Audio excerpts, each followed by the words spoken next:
है CBN की प्रस्तुति और आप देख रहे हैं एक नई जिंदगी। गुड मॉर्निंग फ्रेंड्स, एक नई जिंदगी के आज के प्रोग्राम में आपका बहुत बहुत स्वागत है। Welcome to another episode of Ek Nai जिंदगी, योर फेवरेट प्रोग्राम। यस दोस्तों, आज हम लव एंड रिलेशनशिप्स में बच्चों और पेरेंट्स के बीच के रिश्ते और उनके बीच के प्रेम के बारे में हम बात कर रहे हैं। बिल्कुल सही कहा रेबेका, ये जो बच्चे और पेरेंट्स के बीच में जो रिलेशनशिप है, इसके बारे में बाइबल में बहुत कुछ लिखा है। As a matter of fact, जो मूसा के 10 नियम हैं जो परमेश्वर ने उसको दिए, उसमें भी एक नियम ऑनरिंग ऑफ पेरेंट्स के बारे में है और बच्चों के बारे में। जी बिल्कुल, इनफैक्ट हम सब जानते हैं कि पेरेंट्स अपने बच्चों से कितना प्रेम करते हैं और उनके लिए बहुत कुछ करते हैं, उनका ध्यान रखते हैं, उनकी अच्छी परवरिश करते हैं और बहुत सारी सैक्रिफाइसेस भी उनके लिए वो करते हैं। लेकिन इतना कुछ करने के बाद भी कभी कभी बच्चे डिस्ट्रैक्ट हो जाते हैं, गलत राह पर चले जाते हैं, गलत शौक अपना लेते हैं और आजकल तो टेक्नोलॉजी से भी बच्चे बहुत ज़्यादा डिस्ट्रैक्ट हो रहे हैं। ऐसे में पेरेंट्स क्या कर सकते हैं, किस तरह वो अपने बच्चों के लिए एक सपोर्ट सिस्टम खड़ा कर सकते हैं, उनकी मदद कर सकते हैं, इसके बारे में आज हम प्रोग्राम में बात करेंगे। बिल्कुल सही कहा दर्शकों, एक बहुत ही इम्पोर्टेंट एपिसोड है ये, क्योंकि मैं जानता हूँ और हम जानते हैं कि कई फैमिलीज में ये बहुत बड़ी प्रॉब्लम है और कई पेरेंट्स को बहुत फिक्र है अपने बच्चों की। This episode is for you. Rebecca, कोई ऐसा एग्जाम्पल है जो हम दर्शकों को दिखा सके जो इस बात का सबूत है कि वाकई किस तरह बच्चों को हैंडल किया जाता है और कैसे उनकी मदद की जाती है? जी, बहुत सारे एग्जाम्पल्स हैं, लेकिन आज हम दोस्तों आपके लिए एक बहुत अच्छी कहानी लेकर आए हैं जॉनथन की। हर बच्चे की तरह जॉनथन के भी मन में बहुत सारे शौक थे कि मैं बड़ा होकर के IPS बनूंगा, बड़ा होकर के डॉक्टर बनूंगा। लेकिन जब उन्हें मौका मिला कि जब वो बड़े हुए और उन्हें मौका मिला कि वो अपने प्रोफेशन को चूज़ करें, आगे बढ़े, तब वो डिस्ट्रैक्ट हो गए, गलत रास्तों पे चलने लगे। ऐसे में उनके पेरेंट्स ने उनके जीवन में क्या रोल प्ले किया और किस तरह से वो अपने इस डिस्ट्रैक्शन से बाहर निकल पाए, इसके बारे में आज जॉनथन हमारे साथ शेयर कर रहे हैं। तो आइए दोस्तों, इनसे हम मुलाकात करें। परिवार में सबसे छोटा बेटा होने के कारण जॉनथन को बहुत लाड प्यार से पाला गया था और एक सफलतापूर्ण जीवन पाने के लिए जो चाहिए था उन्हें वो सब दिया गया। जैसे जैसे मैं बड़ा हो रहा था तो मुझे समझ आया कि मुझे एक डॉक्टर बनना चाहिए ताकि मैं एक मिशनरी डॉक्टर के रूप में कुछ लोगों की मदद कर सकूं। जॉनथन के दिल में कुछ अच्छा करने का इरादा था, लेकिन सब तब बदल गया जब वो अपनी हायर एजुकेशन के लिए शहर आए। तब मैं पहली बार घर से बाहर निकला था तो मैं सभी चीजें, जैसे मेरे सभी दोस्त, कुछ नए दोस्त और नया कल्चर, नया माहौल, सब कुछ नया था। मैं बहुत एक्साइटेड था, अपनी मर्जी से कहीं भी जा सकता था, मैं जो चाहूँ वो कर सकता था। फिर धीरे धीरे मैं अपने दोस्तों के साथ मजे करने लगा। फिर जब मेरे एग्जाम हुए और मेरा रिजल्ट आया तो मैं बहुत डिप्रेस्ड हो गया। मैं इतना डिप्रेस्ड था कि मैं घर नहीं जाना चाहता था। मैं घर वालों को अपना चेहरा नहीं दिखाना चाहता था क्योंकि मेरे माता पिता ने बहुत पैसे खर्च किए थे जिसकी मैंने कद्र नहीं की। इस सब के बावजूद भी जब उनके माता पिता ने उन्हें सपोर्ट और मदद करने का आश्वासन दिया, तब जॉनथन ने वापस अपने घर राजमुंदरी जाने का फैसला किया। मैंने अपने माता पिता से बात करना शुरू किया कि मैंने अपना जीवन बर्बाद कर दिया है और मैं डिप्रेशन में था, मैं बस थोड़ा ब्रेक लेना चाहता हूँ। तब मेरे पिता ने कहा कि अच्छा ठीक है, लेकिन इस ब्रेक के समय में तुम क्या करोगे? तब मैं सोचने लगा कि मैं उनके सवाल का क्या जवाब दूं। तो मेरे पिता ने कहा कि तुम कोई बाइबल कोर्स क्यों नहीं कर लेते ताकि तुम परमेश्वर को जान सको। लेकिन पहले मैं पुलिस बनना चाहता था, फिर डॉक्टर बनना चाहता था और अब ये बाइबल कोर्स। जॉनथन ने मन मारकर इस बात को स्वीकार किया और डिसाइपलशिप ट्रेनिंग की पढ़ाई के लिए दिल्ली चले गए। वहां मैंने एक क्लास में पाप और पश्चाताप के बारे में सुना। वो पहली बार था जब परमेश्वर ने मुझसे बात की थी और तब मुझे समझ में आया कि मैं पापी हूँ। मैं अपने पापों के साथ मुझे बनाने वाले परमेश्वर से मिलने नहीं जा सकता क्योंकि वो एक पवित्र परमेश्वर है। तब मैंने फैसला किया कि मुझे अपने पापों का पश्चाताप करना चाहिए और उस समय के बाद मुझे बहुत खुशी और शांति मिली। इससे पहले मैं तनाव में रहता था, मेरा जीवन क्या है, मुझे क्या करना चाहिए, मैं कौन हूँ, ये सभी बड़े सवाल मेरे जीवन में थे। लेकिन जब मैंने प्रभु यीशु मसीह को स्वीकार किया तो मुझे मेरे सभी जवाब मिल गए। अपनी ट्रेनिंग के हिस्से के रूप में जॉनथन उत्तराखंड गए, जहां परमेश्वर ने उन्हें उनके जीवन का उद्देश्य दिखाया। ये वो समय था जिसके लिए परमेश्वर ने मुझे ढाला था, ठीक वैसे ही कि परमेश्वर ने मूसा को जंगल में ले जाकर उसे ढाला, क्योंकि मैं बचपन से ही ऐशो आराम में पला बढ़ा था और मेरे पास सारी सुख सुविधाएं थी। लेकिन जब मैं उत्तराखंड में था तो मेरे पास कोई सुविधा नहीं थी। मेरे दिल पर एक बोझ बढ़ने लगा था कि मैं इन लोगों को कैसे छोड़ सकता हूँ, इस तरह वो नर्क में झोंके जाएंगे। अपने बुलावे के प्रति वफादार रहने की इच्छा के साथ जॉनसन राजमुंदरी वापस आ गए और आदिवासी क्षेत्रों में मिनिस्ट्री करने लगे। मेरे इस पूरे सफर में एक यंग बॉय होने के बावजूद मैंने अपनी सारी सुख सुविधाओं को छोड़ा, अपनी सभी इच्छाओं को छोड़ा और मैंने जाना कि वास्तव में सत्य क्या है। और आज मैं इस दुनिया के लिए नहीं जी रहा हूँ, बल्कि मैं अनंत काल के लिए जी रहा हूँ, क्योंकि परमेश्वर ने मुझसे वादा किया है कि तुम्हें स्वर्ग में स्थान मिलेगा। जब मुझे सत्य समझ आया तो मेरे लिए अपनी सभी इच्छाओं को छोड़ना और भी आसान हो गया, क्योंकि मैं इस दुनिया में जो कुछ भी करूँगा वो यहीं के लिए होगा। लेकिन जब मैं परमेश्वर के कार्य करना शुरू करूंगा तो मेरे वो सभी काम स्वर्ग में याद रखे जाएंगे। कितनी अच्छी कहानी है जॉनथन की। और हमने देखा कि किस तरह बहुत सारे जवान बच्चों की तरह ये भी भटक रहे थे अपनी राह से, अपने पर्पस से, लेकिन इनके पेरेंट्स ने इन्हें इंकरेज किया, इनके लिए प्रार्थना की और इन्हें सही मार्ग दिखाया, सही मार्गदर्शन किया। और देखिए आज ये परमेश्वर के बताए गए मार्गों पर चल रहे हैं और परमेश्वर के पर्पस को अपने जीवन में पूरा कर रहे हैं। हाँ, बिल्कुल सही कहा रेबेका। जब थोड़े बहुत बच्चे डिस्ट्रैक्ट हो जाते हैं और भटक जाते हैं, पेरेंट्स का ये रोल है कि उनको वापस अपनी दुआओं से और अपने अच्छे एग्जाम्पल और प्यार से उनको वापस प्रभु की राह पे लाना होता है। बड़ा मुश्किल तो है पर नामुमकिन नहीं है, परमेश्वर हमारी मदद कर सकते हैं। मैं अक्सर हमारे घर के पास एक कुम्हार लोग रहते हैं, तो मैं जब जाता हूँ तो मैं बड़ा फैसिनेट होता हूँ कि ये कैसे एक चिकनी मिट्टी को लेते हैं वो और एक छोटा सा लंप बनाते हैं, उसको छोटा सा ऐसे गूंद के और इस व्हील के ऊपर, इस पहिए के ऊपर वो रख देते हैं और कैसे एक पैर से वो यूं घुमाते हैं छोटा सा पहिया और ये यूं करके घूमता है, फिर एक डंडी से यूं करके घुमाते। तो क्या होता है कई दफ़ा वो जो चिकनी मिट्टी जो क्योंकि बड़ी मुलायम होती है, बड़ी सॉफ्ट होती है, बिल्कुल छोटे बच्चों की तरह, तो कई दफ़ा यहाँ से निकल जाता है तो उसको यूं बंद, उसको सही करता है, फिर यहाँ से निकल जाता है यूं बंद करता है, उसको सही करता है, कभी यहाँ से निकल रहा है, कभी यहाँ से निकल रहा है और फिर नीचे से यूं करके वो यूं पकड़ता है और उसको बड़ी अच्छी तरह से मोल्ड करता है। और आपने तो देखा ही होगा, कहीं ना कहीं तो देखा होगा, और किस तरह एक बड़ा खूबसूरत वाज या एक मटका या एक बड़ी अच्छा सा एक बर्तन उभर के आता है। टाइम लगता है, वो घूमता रहता है, पहिया, समय का पहिया घूमता रहता है और वो उसको मोल्ड करते रहते हैं, उसको बनाते रहते हैं और अपने बड़े प्यार नाजुक भरे हाथों से, और जहाँ जोर लगाना होता है जोर भी लगाते हैं वो, और बड़े प्यार से हैंडल करके फिर उसको यूं करके बाहर निकालते हैं। मेरे अजीजों, जब बच्चे छोटे होते हैं ना तो उसको आप तराश सकते हैं, उनको आप बड़े प्यार से मोल्ड कर सकते हैं, खुदा की राहों पे ला सकते हैं, क्योंकि यशाया में लिखा है God is like a potter and we are like the clay.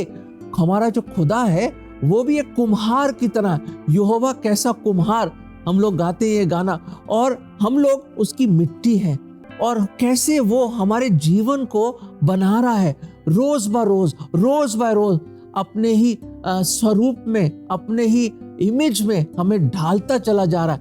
दोस्तों मेरे अजीजों, हार मत मानिए, परमेश्वर के हाथ में इसको रखिए और बच्चों को बचपन से ही परमेश्वर के भय में और परमेश्वर के नॉलेज में, ज्ञान में आप आगे बढ़ाइए और प्रेम भरे हाथों से दुआ कर करके उनको आप मोल्ड कीजिए परमेश्वर के भय में और उसके राहों में। और याद रखें, एक बड़े खूबसूरत बर्तन की तरह, एक खूबसूरत वेसल की तरह प्रभु के लिए वो इस्तेमाल होंगे आने वाले समय में। परमेश्वर आपकी मदद करे। याद रखिए, ये कार्य आप ही नहीं कर रहे, कोई और भी कर रहा है। ये देखिए ये वचन प्रभु का, फिलिपियों 1:6, मुझे इस बात का भरोसा है कि जिसने तुम में अच्छा काम आरंभ किया है वही उसे यीशु मसीह के दिन तक पूरा करेगा। दर्शकों, देखा आपने कौन कर रहा है काम? हाँ, माँ बाप तो कर ही रहे हैं बच्चों पे काम, पर आखिर कौन कर रहा है काम? वो हमारा परमेश्वर कर रहा है। और जो उस काम उसने शुरू किया है वो उसका खात्मा भी करेगा, उसको खत्म भी करेगा, कंप्लीट भी करेगा। तो trust him for your children. जी बिल्कुल, और जैसे हमने सीखा हमें प्रेम करना है बच्चों से, हमें उनके लिए प्रार्थना करनी है and we have to live a very good example before them. दोस्तों, ऐसा करने के लिए अगर आप इंकरेजमेंट चाहते हैं, आप प्रार्थना चाहते हैं, मदद चाहते हैं, do call us for prayer on a CBN prayer line. हमारा नंबर है 9910401010। हम और आप मिलकर बच्चों के लिए खास प्रार्थना करेंगे। और दोस्तों, इसी नंबर पे आप व्हाट्सएप भी कर सकते हैं, हम वेट करेंगे आपके मैसेजेस का। जी, और समय आ गया है कि हम एक छोटा सा ब्रेक लें और ब्रेक के बाद भी हम मिलकर प्रार्थना करेंगे। So do stay with us friends.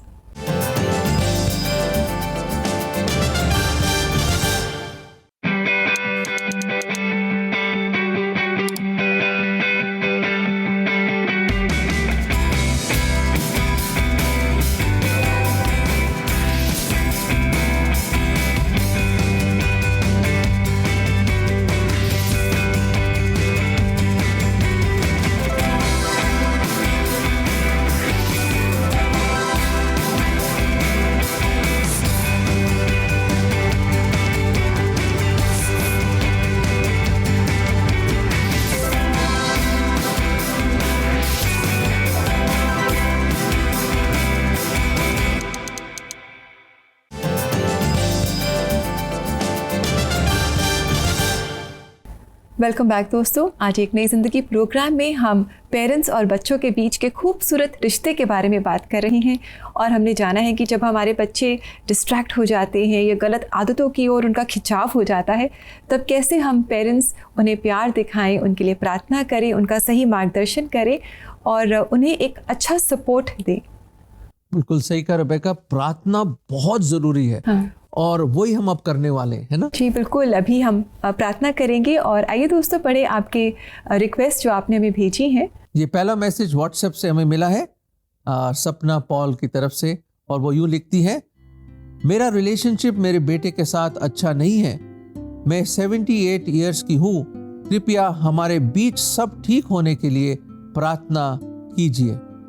सपना जी, हम ज़रूर आपके लिए दुआ करेंगे ताकि आपका रिलेशनशिप आपके बेटे के साथ बहुत अच्छा हो जाए। आइए हम प्रार्थना करें। प्रभु जी, हम सपना जी के लिए दुआ करते हैं। उनके जो बेटे के साथ जो अनबन है या रिलेशनशिप में जो प्रॉब्लम है, प्रभु जी हम आपके सामने लाते हैं। प्रभु जी, हम दुआ करते हैं कि उनके बीच में प्रेम हो, इत्तेफाक हो, अंडरस्टैंडिंग हो, एकता हो, और सबसे बढ़कर आपका प्रेम उनको बांधे। और प्रभु जी, उनके बेटे भी उनको इज्जत दें, प्यार दें और इनकी मदद करें। प्रभु जी, दया करें इस परिवार पे। और ये प्रार्थना प्रभु यीशु मसीह के नाम में हम मांगते हैं, आमीन आमीन। आइए दोस्तों, पढ़े एक और मैसेज जो हमें भेजा है शौर्य ने। और देखिए ये क्या कह रही हैं। शौर्य कह रही हैं, मेरे पेरेंट्स को मुझसे बहुत ज़्यादा एक्सपेक्टेशंस रहती हैं। कभी कभी लगता है कि जो सपने उनके पूरे नहीं हो पाए वे मेरे द्वारा पूरे करवाना चाहते हैं। मैं परेशान हो जाता हूँ। कृपया मेरे लिए प्रार्थना कीजिए। Shaurya, thank you for sharing your message with us. And हम समझ सकते हैं what you go through.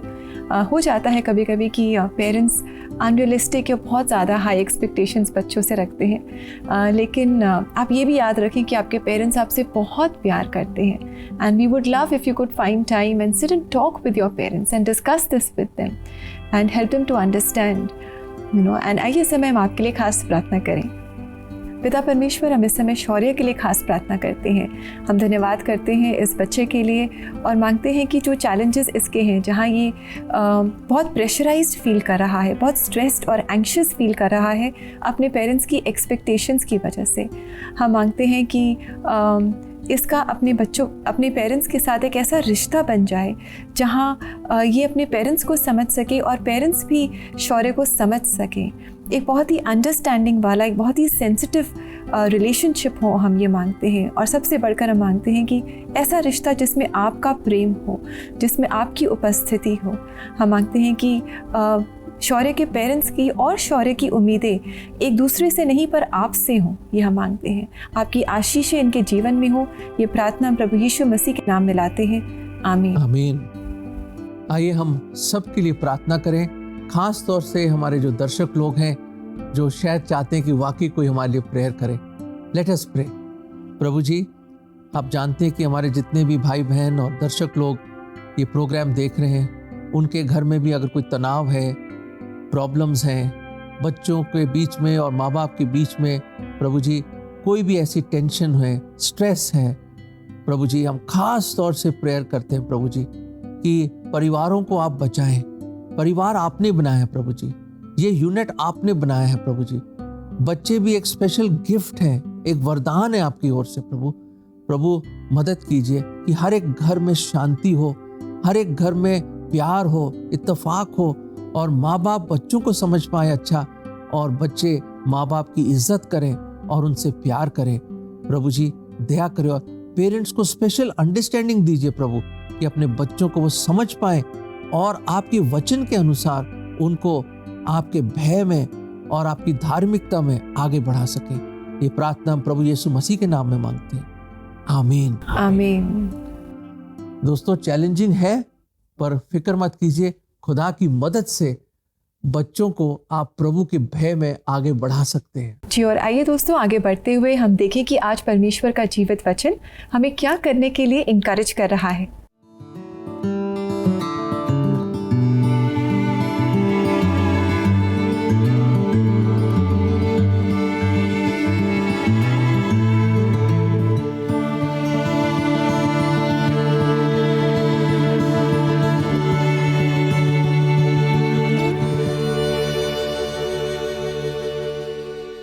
What a lovely verse friends, ये हम सब के लिए है, बच्चों के लिए भी और पेरेंट्स के लिए भी। बच्चों के अपने लिए जो प्लान्स होते हैं और पेरेंट्स के बच्चों के लिए जो प्लान्स हैं, उन्हें हम किसे कमिट करें? परमेश्वर को कमिट कर दें, और तब परमेश्वर उन्हें सही समय में और सही तरीके से बच्चों के जीवन में पूरा करेगा। So we pray that God will really bless your families, your children, और आपके बच्चों के जीवन के द्वारा परमेश्वर का नाम ऊंचा उठेगा। दोस्तों अब एक छोटा सा ब्रेक लेंगे, पर कहीं जाइएगा नहीं, क्योंकि ब्रेक के बाद एक और सच्ची कहानी आपके सामने हम लाना चाहते हैं, और हम चाहते हैं आप अर्पण से मिलिए। Please, it is a wonderful story, don't go away.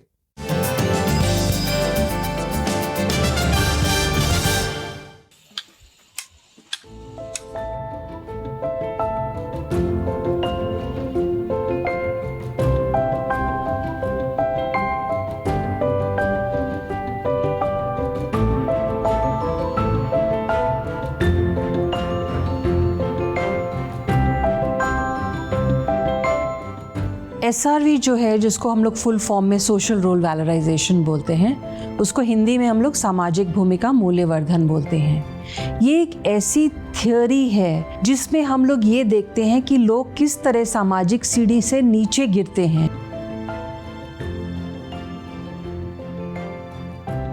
अगर हमें समाज को मजबूत बनाना है तो हमें जो अवमूल्यित लोग हैं उनको उठाना है और उनको समाज का एक महत्वपूर्ण हिस्सा बनाना है। सोशल रोल वैलोराइजेशन को विस्तार से समझने के लिए join our experts Geeta Mandal and Elizabeth Newell ऑन Zoom on Wednesday 30th April 2022.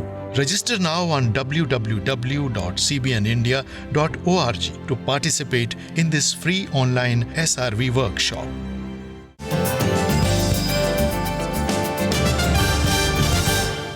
Welcome back दर्शकों, आज हम बच्चों और पेरेंट्स के बीच में जो बड़ी खूबसूरत रिश्ता है उसके बारे में चर्चा हो रही है।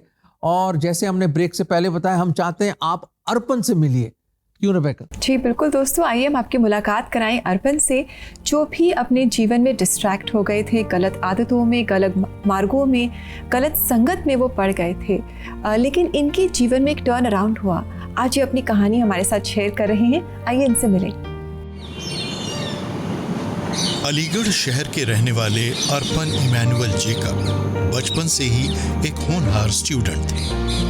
जब मैं हाई स्कूल में आ गया, नए लोगों से मित्रता हुई, मेरा दायरा बढ़ा, और इस दायरे के साथ मैं धीरे धीरे बुरी संगत में पड़ गया। मेरी सोहबत कब बुरी होती चली गई पता ही नहीं चला। ऐसे काम किए जो शायद बयान से बाहर हैं, ऐसे पाप किए जो शायद मैं कह नहीं सकता। झगड़े होना, तमाम तरह की गलत संगति में पड़ जाना, और फिर मैंने इंजीनियरिंग में दाखिला लिया। इंजीनियरिंग में और संगति बिगड़ी, और गलत काम किए, और झगड़े हुए, कई बार पुलिस केस और गंभीर रूप से हुए, लेकिन मैं कैसे बच जाता था मुझे कभी पता ही नहीं चला। इंजीनियरिंग की पढ़ाई के दौरान मेरी नज़दीकियाँ एक लड़की से भी बढ़ी। अच्छी दोस्ती हुई, जीवन में एक ठहराव आया, काफ़ी सीरियस भी था, लेकिन आदतें अभी भी नहीं बदली। लेकिन जब अकेला होता तो अक्सर सोचता, क्या परमेश्वर की मर्जी में ये लड़की मेरे जीवन के लिए सही है? उसके रहने से कोई बदलाव तो नहीं है, बल्कि और मैं अपने को परमेश्वर से दूर महसूस करता। इंजीनियरिंग की पढ़ाई पूरी करने के बाद अर्पण और उनकी दोस्त दिल्ली आ गए और यहाँ वो नौकरी करने लगे। साथ ही दोस्ती भी बरकरार रही, लेकिन इसी दौरान अचानक 4 साल के लंबे रिश्ते के बाद उनका और उनकी दोस्त का ब्रेकअप हो गया।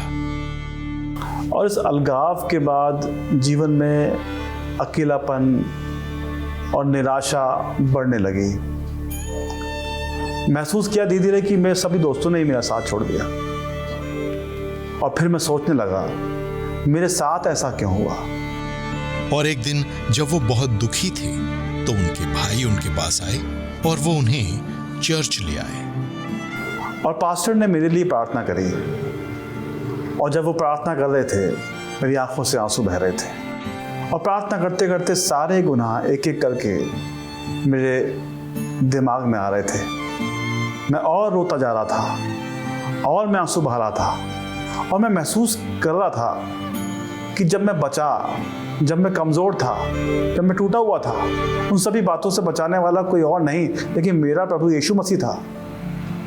मैंने प्रभु यीशु मसीह के नाम से अपने सारे गुनाहों से तौबा करी, माफ़ी मांगी और एक अच्छा जीवन व्यतीत करने की कसम खाई। और इसके बाद लगातार मैं चर्च जाने लगा। सुबह हो या शाम हो, मैं जाता, प्रार्थना करता और धीरे धीरे मैंने बाइबल पढ़ना भी शुरू किया। और 6 महीनों के बाद मुझे ये एहसास हुआ, जो दुख, अलगाव, अकेलापन और जो बोझ था मेरे अंदर, वो ख़त्म होता जा रहा है। उसकी जगह परमेश्वर के प्रेम ने ले ली थी। मैंने अपने आप को नया एहसास किया। मेरे अंदर एक नई खुशी थी। प्रभु यीशु मसीह ने मेरे गुनाहों को माफ़ कर दिया था। अब भी अर्पण को अपनी जिंदगी का उद्देश्य मालूम नहीं था। एक दिन जब वो बाइबल पढ़ रहे थे तो एक वचन उनके सामने आया। यशाया 41, मत डर, मैं तेरे साथ हूँ, इधर उधर मत ताक, मैं तेरा परमेश्वर हूँ। और इस वचन के बाद मुझे परमेश्वर का प्रेम समझ में आने लगा। इस वचन के बाद मैंने अपने जीवन के उद्देश्य को समझा। मैंने अपनी नौकरी से इस्तीफा दिया, अलीगढ़ वापस गया और प्रभु की सेवकाई करने लगा। और इन 11 वर्षों के दौरान प्रभु ने न केवल मेरी आत्मिक उन्नति करी, बल्कि उन्होंने मुझे सांसारिक आशीषों से भी बहुत नवाजा है। मुझे प्रभु ने अपनी मर्जी के मुताबिक एक ऐसा जीवन साथी दिया है जो काफ़ी पढ़ा लिखा है, सुलझा हुआ है और प्रभु की सेवकाई में मेरे साथ कंधे से कंधा मिलाकर मेरे साथ चलता है। मैं प्रभु यीशु मसीह का हृदय से आभारी हूँ। मैं उनका बहुत बहुत धन्यवाद करता हूँ। वाह, व्हाट अ लवली स्टोरी। हमने देखा कि किस तरह अर्पण जिस बुराई में चले गए थे, वो बुराई परमेश्वर ने अपने प्रेम के द्वारा उनके जीवन से दूर कर दी। दोस्तों, मैं उम्मीद करता हूँ आज का एपिसोड आपके लिए एक ब्लेसिंग था और आप भी अपने बच्चों के साथ और बच्चे अपने माँ बाप के साथ दोबारा वो प्यार भरा रिश्ता बनेगा।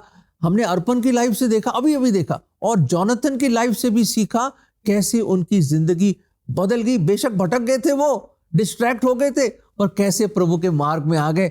और ये भी हमने सीखा कि हमारा परमेश्वर एक यहोवा कुम्हार है और वो हमें बना रहा है और एक दिन वो जॉब कंप्लीट होगा और हम उसके जैसे होंगे। और दोस्तों, इसी यहोवा की सिताइश और आराधना में लेकर आए हम आपके लिए एक बहुत ही खूबसूरत गीत एल शदाई, जो गा रहे हैं बेनी जोशुआ। इस गीत के द्वारा आप परमेश्वर की स्तुति आराधना करें। हम लेंगे आपसे इजाज़त, कल फिर मुलाकात करेंगे। तब तक के लिए नमस्कार। God bless you.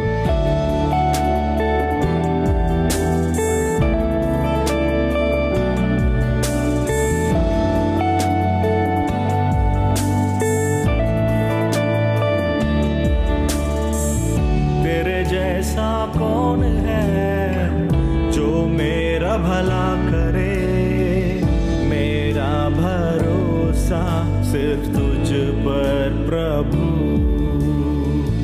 तेरे जैसा कौन है जो मेरा भला करे, मेरा भरोसा सिर्फ तुझ पर प्रभु। मेरे जीवन का स्वामी आधार बना तू प्रभु जी, तू नहीं तो मेरा जीवन व्यर्थ हो जाएगा।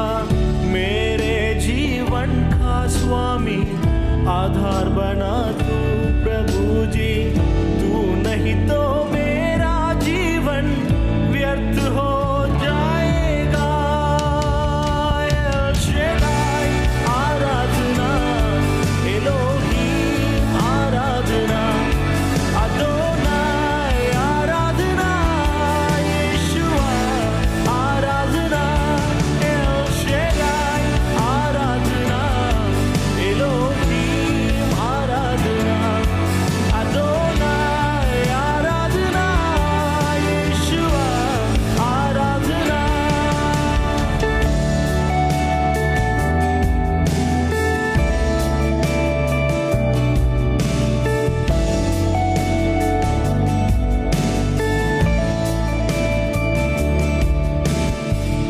बेचैनी में मुझे पाकर आंसू मेरे पोंछे तूने, आंखों की पुतली जैसे जीवन भर संभाला मुझे।